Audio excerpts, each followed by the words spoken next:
Rigid body dynamics का पिछला class में हम रोलिंग डिस्कस कर रहे थे। से body is said to be rolling over a surface if point of contact has same velocity as the surface, यानी कि पॉइंट ऑफ कांटेक्ट और सरफेस के बीच में रिलेटिव मोशन ना हो। तो उसी को कंटिन्यू करते हैं, रोलिंग को ही कंटिन्यू करते हैं। एक क्वेश्चन से शुरू करते हैं। क्वेश्चन में दिया गया एक सिलेंडर है, सिलेंडर में स्ट्रिंग वुंड है और स्ट्रिंग का जो दूसरा एंड है एक पुली से पास होता है और यहाँ एक मास अटैच्ड है। इसका मास स्मॉल m है, सिलेंडर का कैपिटल M, रेडियस r है और ये रफ सरफेस है। क्वेश्चन में दिया है कि it is rough and friction coefficient is sufficient enough, large enough, friction is large enough to ensure rolling. ये रोल कर रहा है, राइट। तो हमें पूछा गया कि इस ब्लॉक का एक्सेलरेशन क्या होगा। क्वेश्चन में पुली का मास को नेग्लेक्ट करने के लिए कहा गया, यानी कि टेंशन जो है दोनों साइड सेम होगा। तो हमें उसका एक्सेलरेशन निकालने के लिए कहा गया है। यहां से शुरू करते हैं। टेंशन है और फ्रिक्शन होगा। फ्रिक्शन आप आगे या पीछे कहीं भी ले सकते हैं। सिलेंडर है, सिलेंडर का मोमेंट ऑफ इनर्शिया 1/2 mr² है। सो अगर हॉरिजेंटल फोर्स r/2 में अगर एक्ट करता है, r/2 में एक्ट करता है तो फ्रिक्शन जो है 0 हो जाएगा। लेकिन r/2 से अगर ऊपर एक्ट करता है, r/2 से अगर ऊपर एक्ट करता है तो फ्रिक्शन आगे की ओर होगा और r/2 से अगर नीचे की ओर एक्ट करता है तो फ्रिक्शन जो है पीछे की ओर होगा। तो फ्रिक्शन जो है आगे की ओर होगा। लेकिन इन केस अगर आप ये जो डाटा आपके पास नहीं है, आप सीधा प्रोसीड करते हैं फ्रिक्शन पीछे लेके, कोई प्रॉब्लम नहीं है। अगर बाद में सॉल्व करेंगे तो फ्रिक्शन नेगेटिव आ जाएगा, suggesting that friction is in forward direction. So पहले इसका इक्वेशन लिखते हैं, ट्रांसलेटरी इक्वेशन लिखते हैं। T plus friction equal to ma, translatory equation. Rotatory equation लिखते हैं। Rotatory equation T into r, centre से डिस्टेंस, परपेंडिकुलर डिस्टेंस जो है r है, T इंटू r, और फ्रिक्शन का भी परपेंडिकुलर डिस्टेंस r है, लेकिन दोनों ऑपोजिट डायरेक्शन में घुमा रहा है। ये क्लॉकवाइज घुमा रहा है, ये एंटी क्लॉकवाइज घुमा रहा है। सो माइनस हो जाएगा into r equal to I alpha. So T minus friction into r, cylinder है mr²/2 और रोलिंग है, रोलिंग में अल्फा क्या हो जाता है a/r। So T minus friction equal to ma/2। ये दूसरा इक्वेशन।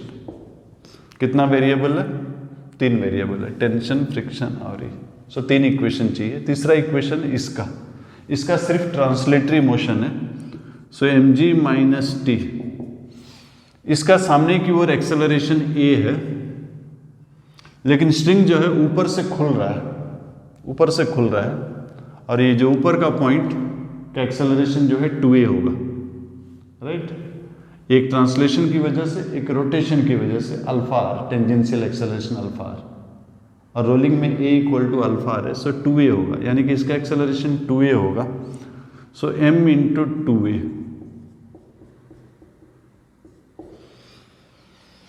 ये 3 इक्वेशन को अगर हम सॉल्व कर लेते हैं तो हमें a निकल जाएगा।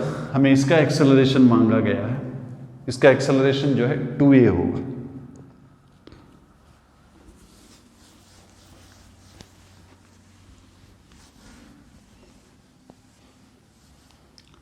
अभी तक हमने जो क्वेश्चंस किया उसमें सरफेस जो है रेस्ट में था।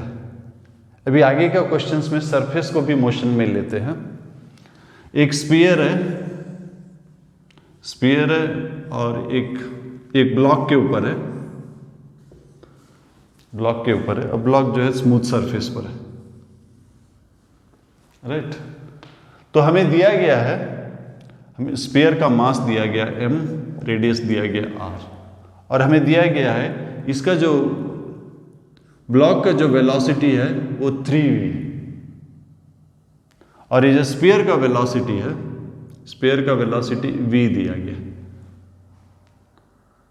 और क्वेश्चन में ये भी दिया गया है कि it is rolling over it. तो बताइए इसका काइनेटिक एनर्जी कितना होगा। सो रोलिंग का मतलब पॉइंट ऑफ कांटेक्ट और सरफेस, इन दोनों का वेलोसिटी सेम होगा। तो ये तो ब्लॉक है, प्योर ट्रांसलेशन है, तो इसका वेलोसिटी तो 3v हो गया। और ये जो है इस रोलिंग दिया है, मतलब दोनों मोशन है, ट्रांसलेटरी और रोटेटरी। ट्रांसलेटरी का डाटा दिया v, सो ट्रांसलेशन के चलते इसका वेलोसिटी v हो गया। सो पॉइंट P का ट्रांसलेशन के चलते वेलोसिटी v हो गया। लेकिन बिकॉज ये रोल कर रहा है, पॉइंट ऑफ कांटेक्ट और सरफेस दोनों का वेलोसिटी सेम होना चाहिए, यानी कि पॉइंट ऑफ कांटेक्ट का भी 3v होना चाहिए। यानी रोटेशन के चलते सामने की ओर 2v होना चाहिए। तो इसका मतलब ये हुआ कि रोटेशन इस तरफ, और रोटेशन के चलते जो लीनियर वेलोसिटी आया ये ओमेगा आर है इस पॉइंट का। सो पॉइंट P का velocity v plus omega R, ये भी होना चाहिए, ये भी होना चाहिए 3v, यानी कि ओमेगा आर जो है 2v होगी। हमें काइनेटिक एनर्जी मांगा है इस स्फीयर का, सॉलिड स्फीयर है। सो काइनेटिक एनर्जी जो है ट्रांसलेशन की वजह से, ट्रांसलेशन विद cm, और काइनेटिक एनर्जी जो है रोटेशन अबाउट cm के लिए। सो ट्रांसलेशन के लिए हाफ mv² हो जाएगा, रोटेशन के लिए half I omega square. So half mv², sphere है 2/5 mr², right, omega square. So omega R क्या है, 2v है, 2v डाल दीजिए, mv²/2 प्लस 2/10, ओमेगा आर जो है 2v है, 2v का स्क्वायर हो जाएगा 4v²। सो 10 एलसीएम ले लीजिए, 10 एलसीएम से 5 और यहाँ पर 8, 4 × 2 8, सो 5 + 8 13 mv², m मिसिंग है, यहाँ m होना चाहिए। सो 13 mv²/10, 5 + 8, ये इसका काइनेटिक एनर्जी। सो यहाँ पर सरफेस भी मूव कर रहा था, और डेफिनेशन है पॉइंट ऑफ कांटेक्ट और सरफेस के बीच में कोई रिलेटिव वेलोसिटी नहीं होना चाहिए, यानी कि दोनों का जो है वेलोसिटी सेम होना चाहिए।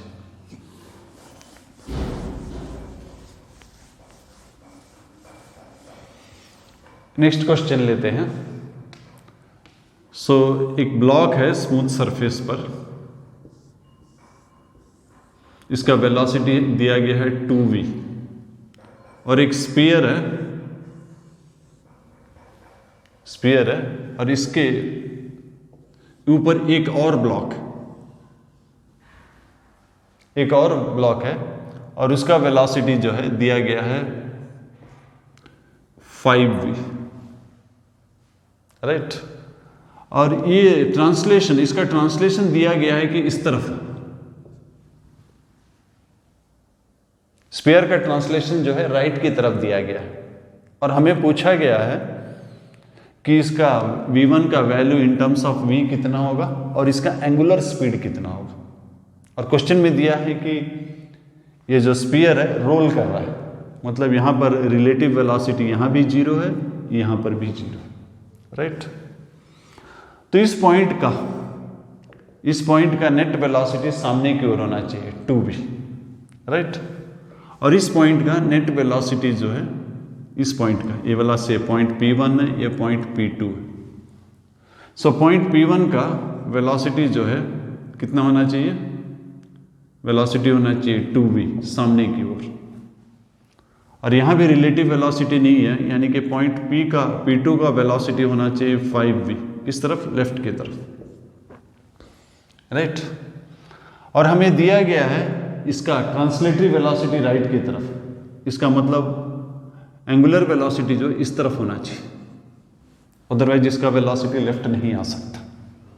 तो एंगुलर वेलोसिटी मान लेते ओमेगा है, तो इस पॉइंट का एंगुलर वेलोसिटी के चलते जो टेंजेंशियल वेलोसिटी आएगा वो ओमेगा आर लेफ्ट की तरफ होगा, ट्रांसलेशन के चलते इधर होगा। So omega R plus omega R minus V1 equal to 5V, right.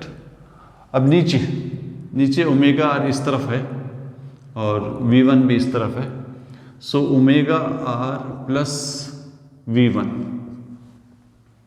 Right, this is equal to P1 का वेलोसिटी यानी कि 2V। तो इसको सॉल्व करते हैं, सो ऐड कर देते हैं 2 omega R equal to 7V, so omega R हो गया 7V/2 यानी कि ओमेगा हो गया 7V/2R, राइट। नेक्स्ट इसको यहां सब्सटीट्यूट कर देते हैं, 7V ओमेगा आर हो गया 7V/2 minus V1 equal to 5V, so V1 हो जाएगा इस तरफ आ जाएगा 10 माइनस 3/2। तो इसमें जो क्लेम किया गया था कि जो स्फीयर है इसका सेंटर जो है राइट साइड मूव कर रहा है, ये पॉसिबल नहीं है। इस कंडीशन में ये पॉसिबल नहीं, इसको लेफ्ट साइड मूव करना पड़ेगा क्योंकि नेगेटिव आंसर है, राइट। सो फाइनली आंसर है ये एक्चुअली लेफ्ट साइड मूव कर रहा है माइनस 3V/2, और उनका जो क्लेम था कि राइट साइड है वो गलत है, और एंगुलर स्पीड जो है 7V/2R।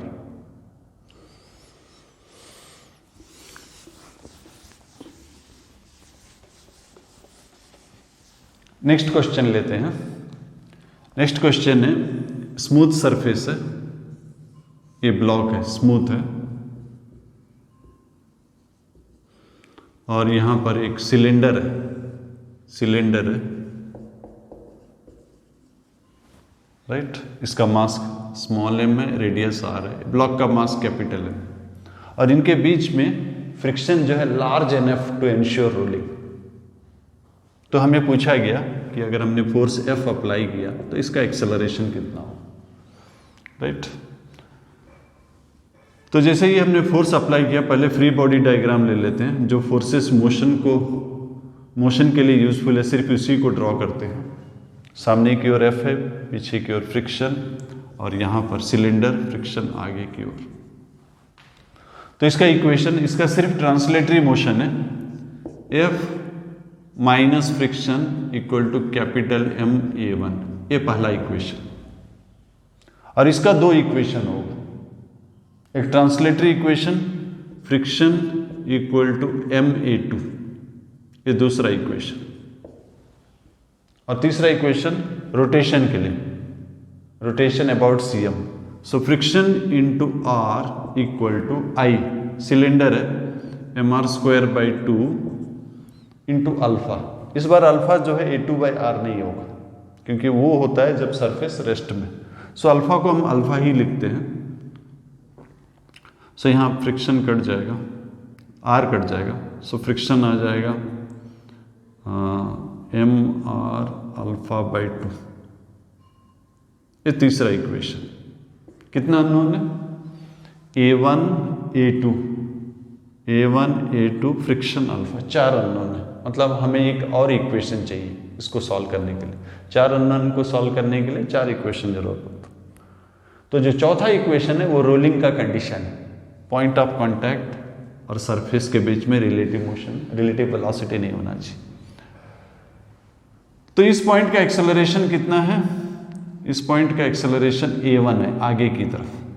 तो इस पॉइंट का भी एक्सेलरेशन A1 होना चाहिए, नेट एक्सेलरेशन आगे की तरफ, राइट। लीनियर एक्सेलरेशन जो है, लीनियर एक्सेलरेशन वो A1 होना चाहिए आगे की तरफ। तो इसका A1 है और इसका जो नेट एक्सेलरेशन सामने की तरफ A1 होना चाहिए। सो ट्रांसलेशन की वजह से एक्सेलरेशन A2 है, ट्रांसलेशन की वजह से A2 है, और रोटेशन की वजह से, रोटेशन इस तरफ, रोटेशन की वजह से अल्फा R। सो ये चौथा इक्वेशन। 4 इक्वेशंस, 4 वेरिएबल हम सॉल्व कर लेंगे।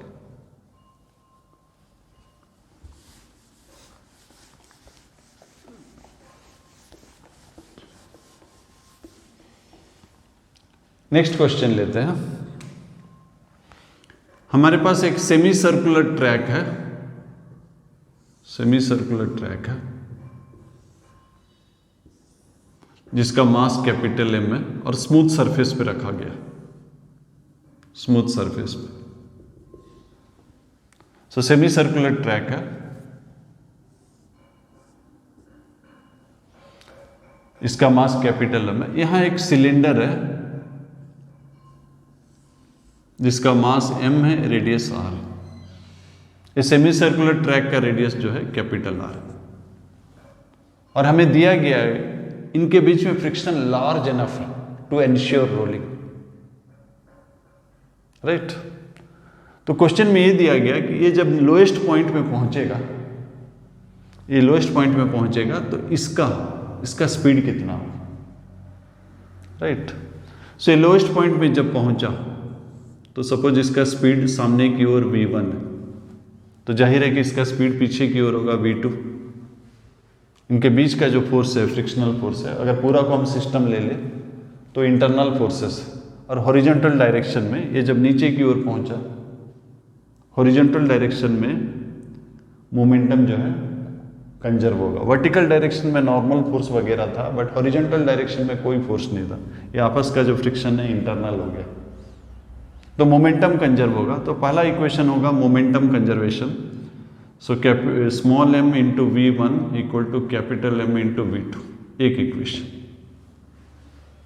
नेक्स्ट ये कंजर्वेशन ऑफ एनर्जी आएगा। कंजर्वेशन ऑफ एनर्जी, ये ऊपर से नीचे आया, इसका रेडियस स्मॉल आ रहा है, तो सेंटर जो है, सेंटर कितना डिसेंड किया, r minus r। So loss in potential energy mgh equal to gain in kinetic energy of the system. इसका काइनेटिक एनर्जी हो जाएगा हाफ m v2 स्क्वायर, इसका ट्रांसलेशन की वजह से हाफ m v1 स्क्वायर और रोटेशन की वजह से half i omega square. Omega जो है v1r नहीं होगा, वो तभी होता जब सरफेस रेस्ट में, यहाँ ऐसा नहीं है। सो ये दूसरा इक्वेशन, कितना वेरिएबल है, v1 v2 और ओमेगा, तीन वेरिएबल है। तो एक और इक्वेशन चाहिए और ये इक्वेशन हमें मिलेगा रोलिंग से। तो सिलेंडर को बाहर निकाल लेते हैं। सिलेंडर जिस पर रोल कर रहा है उस पॉइंट का वेलोसिटी इस तरफ है v2 और सिलेंडर का खुद का ट्रांसलेशन जो है, ट्रांसलेशन विद cm जो है इस तरफ, यानी कि ट्रांसलेशन की वजह से इसका वेलोसिटी इधर है। लेकिन रोलिंग है मतलब पॉइंट ऑफ कांटेक्ट और सरफेस इन दोनों का वेलोसिटी सेम होना चाहिए, यानी कि v2 जो है इक्वल टू इस पॉइंट का वेलोसिटी, और इस पॉइंट का वेलोसिटी दो वजह से है। ट्रांसलेशन की वजह से v1 सामने की ओर है और रोटेशन की वजह से इधर है, पीछे की ओर। सो इस पॉइंट का वेलोसिटी भी पीछे की तरफ होना चाहिए, यानी कि ओमेगा r माइनस v1। ये तीसरा इक्वेशन रोलिंग का, पॉइंट ऑफ कांटेक्ट और सरफेस उनके बीच में रिलेटिव वेलोसिटी नहीं होना चाहिए। अब हमारे पास तीन इक्वेशन आ गया, तीन इक्वेशंस, तीन वेरिएबल, अगर हम सॉल्व कर लें तो निकल जाएगा।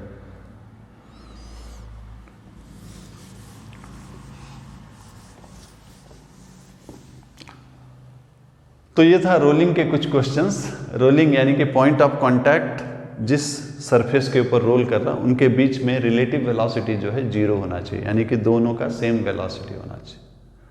सो नेक्स्ट क्लास में हम डिस्कस करेंगे कंजर्वेशन ऑफ एंगुलर मोमेंट।